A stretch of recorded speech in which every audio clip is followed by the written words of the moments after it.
não falamos nada sobre direito imobiliário. Ótimo. E nós passamos uma crise agora há pouco, que foi da pandemia do Covid-19, e houve vamos dizer assim, um trauma, né, entre inquilinos e proprietários. O que você conta da sua experiência sobre esse período e se isso já passou ou ainda tem dado problemas? Olha, no meu sentir, assim, pelo menos aqui na nossa região, isso passou, sabe? Não quer dizer que não hajam sequelas, Claro. que haja um reflexo ainda daquela época, né? Isso é outro assunto. Mas hoje esse problema, de um modo geral, já passou. Agora, voltando lá para a época especialmente referida, realmente foi muito complicado, porque nós tivemos diversas situações. E alguém, quando me consultava como advogado, como colega no mercado imobiliário, e naquele momento eu até atuava como diretor do Secov, né, que é o Sindicato da Habitação aqui do Paraná, e aí acho que ainda era conselheiro do Cresce também naquele período. Então, a gente vivenciava bastante isso com os colegas, né? E agora, como é que nós vamos fazer? Porque era algo totalmente novo. Acho que ninguém vivenciou alguma situação assim, nem A nossa parecido. geração, não. Não, de forma alguma. Então, assim, quando a gente vai... Eu, especialmente, quando eu vou tomar uma decisão, quando eu vou fazer uma escolha, eu começo a buscar o quê? Paradigma. Ó, tal situação aconteceu assim. Para isso que existem os processos, né? Para te ajudar nas decisões. Agora, aquilo ali era algo totalmente novo, né? Totalmente novo, e aí você precisava encontrar uma saída de toda forma. O que nós fizemos? Cada caso será analisado com as suas peculiaridades. Porque nós tivemos uma boa parte da sociedade que não foi atingida no aspecto econômico com a pandemia. Nós tivemos vários. Eu posso citar, entre outros aqui, como regra, obviamente eu não posso falar que são todos, nunca existe isso, né? Por isso que existe a regra, existe a exceção. Mas o setor alimentício, no caso os supermercados, Esses não foram afetados de forma nenhuma. não conheço. Na verdade. Não conheço. Aumentaram o faturamento. O setor de farmácia. A venda de papel higiênico foi absurda, né? Então, assim, nós temos os servidores públicos, e nada, nenhum demérito, nenhuma crítica aqui, mas eles não. Eu desconheço alguém que tenha tido o seu salário reduzido em R$1. Não ter, pode não ter ido trabalhar, mas que teve redução. Não conheço. Então, assim, e como é que você trata todo mundo igual se existe uma desigualdade na situação entre as pessoas? Então, em relação aos inquilinos, nós avaliamos o quê? Eu estou na pandemia, eu quero reduzir aluguel por conta da pandemia. Eu falei, vem cá, qual que é a sua situação? Eu sou servidor público. Eu falei, meu amigo, você vai desculpar, mas você não sofreu nada em relação à parte econômica. Você pode ter perdido, acontecido outros problemas, outras perdas, mas economicamente você não sofreu aqui, pelo menos isso aqui não. Setor de supermercado, setor de... Entendeu? Então, quando eu vinha com essa conversa de redução de aluguel, eu falei, não. Nosso conselho é não, mantenha o contrato. O contrato foi feito para ser cumprido e não há exceção aqui para justificar uma redução, por exemplo, no seu aluguel. E assim, nós orientávamos. Agora, nós tínhamos, por exemplo, o pessoal que trabalhava com eventos. Nós tínhamos ali, eu acompanhei alguns contratos. O camarada não caiu a zero. Ele não podia fazer um casamento, uma festa, um nada. Então, como é que ele ia pagar o aluguel? Nessas circunstâncias, nós, dependendo do histórico também da pessoa, né? Porque o camarada que já vinha andando torto lá atrás, meu amigo, esse aí... A pandemia foi só desculpa, né? Teve entendeu? muito... Não foi a pandemia que acabou com o negócio do cara. Era Teve ele muito lugar que matando. se aproveitou disso para poder pedir falência, essas coisas, né? Ou para simplesmente fechar as portas, né? Isso, por isso que eu digo assim, cada caso que nós, por exemplo, éramos convidados ou que fazia parte do nosso negócio ali, íamos analisar, nós avaliamos de acordo com o caso concreto. Então, esses camaradas, por exemplo, que trabalhavam com eventos, que eram inquilinos, chegavam no locador. O camarada não está produzindo nada. E não é porque ele não quer, não é porque ele é incompetente, não é porque ele é desleixado, né? Não foi prudente. É que realmente o negócio dele Parou. Então, o que nós vamos fazer? E aí depois eu vou falar do locador, né? Em algumas circunstâncias, nós suspendemos a cobrança, não cobrou nada. Em algumas circunstâncias, nós reduzimos o aluguel, né? De acordo com o caso, um percentual maior ou menor. Então, foi assim tratado, de acordo com o caso concreto. Perfeito. Porque nós pensamos assim, o coitado do locatário, e realmente tem que ser analisado, né? Porque foi algo inesperado, foi algo imprevisível, foi um fator externo, vamos tratar isso como regra.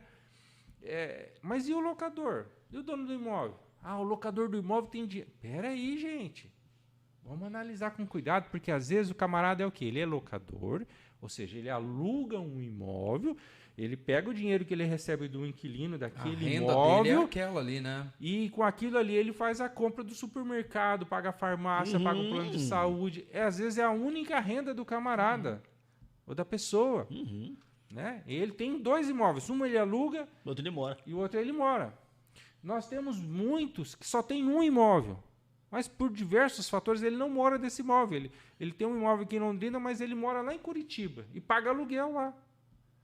Então, o que ele depende? Daquele dinheiro do aluguel aqui para pagar o outro aluguel lá. Então, assim, fala assim, é justo eu tirar desse camarada e falar para ele, você não tem direito a receber o aluguel porque o inquilino está passando... Ele fala, e eu? Como é que eu faço? Como é que eu pago o meu mercado? Agora, uma pergunta. E a justiça? Isso aí é tudo quando foi no amigável, na discussão, etc. E sim. Quando foi para a justiça? Qual foi o comportamento? Então, aí, como eu diria para você, é um pouco mais complexo ainda. Nós tivemos de tudo, na realidade, né? Porque sempre a nossa orientação foi para que as partes chegassem a uma solução do problema. Que é a melhor coisa. Tem problemas? Problemas acontecem, faz parte da vida. Lógico. Faz parte do negócio, faz parte dos riscos de estar vivo. Sim, né? e de Faz estar parte. vivo. E aí eu tenho 2 caminhos. Eu posso, se eu tenho uma diferença com o Emerson, eu e ele resolvermos, nós fazemos um acordo e resolvemos, ou eu posso entregar isso para o Estado, juiz, que vai dar uma solução jurídica para aquele caso. Ele vai dizer se o Emerson tem razão, se eu tenho razão, se ninguém tem, enfim.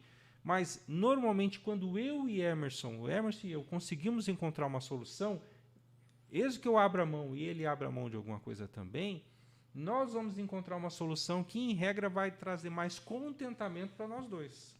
Do que quando a justiça, o poder judiciário, né, o Estado juiz vem e diz, olha, é assim que é para fazer. Mas, então, primeiro ponto é esse. Segundo, nós tivemos assim situações bastante diferentes uma das outras. O juiz ele tem essa liberdade de decidir de modo diferente de um outro juiz. Por isso que às vezes a gente brinca, né, que às vezes você tem... já aconteceu de atender 20 clientes com a mesma ação. Eles estavam num determinado lugar e aconteceu um evento. Eu entrei com a ação em nome dos 20. Ganhei 18 e para 2 eu perdi. Se os fatos eram os mesmos, a outra parte era a mesma, estava tudo envolvido no evento, só não deveria ser uma decisão única, né, no mesmo sentido? Teoricamente seria, mas não é assim na justiça, né? De acordo com os valores, de acordo com o que o juiz ele vislumbra naquele, de acordo com as provas, de acordo com uma série de outras coisas que às vezes nem nós entendemos.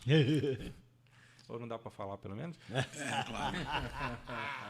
Às vezes você tem essa situação, né, de decisões divergentes, decisões diferentes.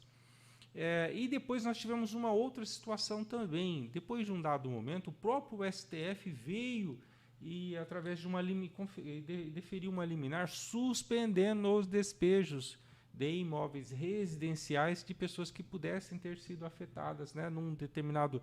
Criou ali uma certa baliza, né, um certo parâmetro, mas ele deferiu essa liminar suspendendo a execução dos despejos. Ou seja, muitas vezes nós tínhamos uma decisão do juiz aqui que era favorável ao nosso cliente locador para retomar o imóvel, né, para rescindir o contrato e retomar o imóvel, que o despejo é feito em 2 partes, rescinde o contrato e retoma o imóvel, mas muitas vezes nós não pudemos executar isso, nós tínhamos que aguardar, esperar até determinado ponto, para que só a partir dali nós conseguíssemos a desocupação desse imóvel. Então, assim, foi uma situação muito difícil para todo mundo.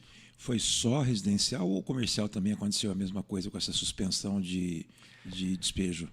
Então, eu não me lembro agora de ter vivenciado, Sim. como advogado ali nessa área, de ter vivenciado um caso prático nessa situação.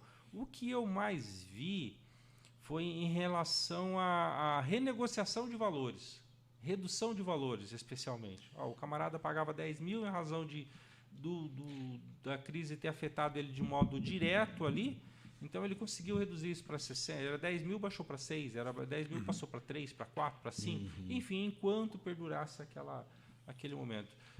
Mas teve de tudo, né? E essa liminar caiu quando? Ou ela foi temporária?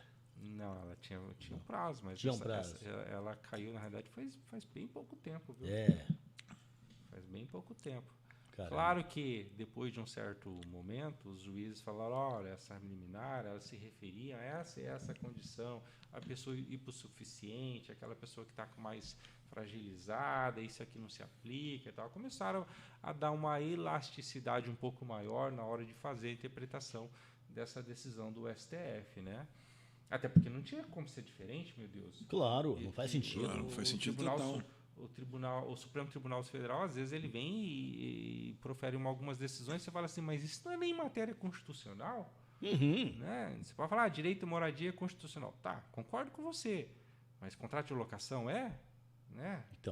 Então, depende de uma série de coisas ali que a gente pode aprofundar para um outro momento, mas enfim.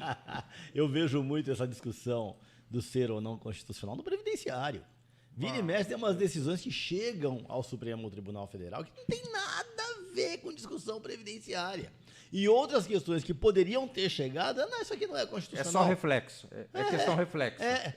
Peraí, como que é reflexo isso aqui? Então não faz, é tão maluco esse negócio no Brasil, né? São decisões políticas. Políticas, sim. E não exatamente jurídicas. E no caso especificamente do previdenciário, econômicas. Quase sempre o viés econômico é o mais forte, que deixa os advogados todos malucos. Como assim? A economia está acima do direito e tal. E tá, eu na condição de contador entendo que se não tiver dinheiro para pagar, não vai pagar. Vai faltar dinheiro. Fim de papo. Vai pagar mais para um, falta para o outro. Mas só focar nisso também não funciona.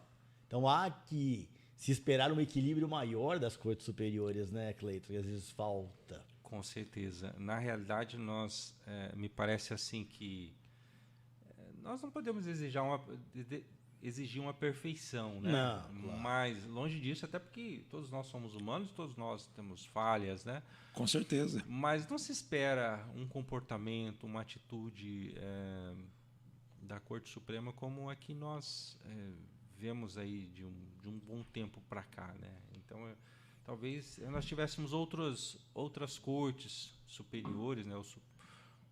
Talvez uma americana, talvez uma outra aí para se espelhar um pouco mais já, né? Acho que eu me lembro bem da época que eu fazia pós em direito constitucional e nós tínhamos ali uma referência, né? Quem que é o maior constitucionalista no Brasil? E nós tínhamos ali como referência um determinado ministro do STF, que eu não vou citar o nome aqui, e falava, olha, o nosso coordenador, que era uma grande faculdade e tal, e um grande estudioso, inclusive, que falava, olha, para mim, né, e nós acompanhávamos ali, o melhor constitucionalista do Supremo é fulano, né? Realmente, você olha o material dele, você olha a literatura que ele participou e, enfim, você encontra essas características, de repente é um discípulo de Canotilho, de Portugal, e aí vai e tal. Realmente era um cara exemplar, que depois, num dado momento, você fala assim, você quer jantar com ele? Não mais. É até perigoso, né? Então, eu não... e eu me lembro até hoje, numa das aulas assim na pós de constitucional, tá certo, nós estamos falando de 2008, 2007, 2008, já faz uns dias, né, gente? Já faz uns dias, galera. Não é da semana passada. Não é semana passada, tá? Mas eu me lembro, fala aí fulano, né? Fulano tem uns livros de direito constitucional e tal. Eu me lembro até hoje desse professor, que eu gosto muito, e é um grande estudioso do direito constitucional. Ele falava assim, fulano não é constitucionalista. Ele até tem livros, mas ele não é constitucionalista. Ele não sabe o que está dizendo. Esse mesmo nome? Esse mesmo nome. Que hoje tá aí. Que é o cara. Então...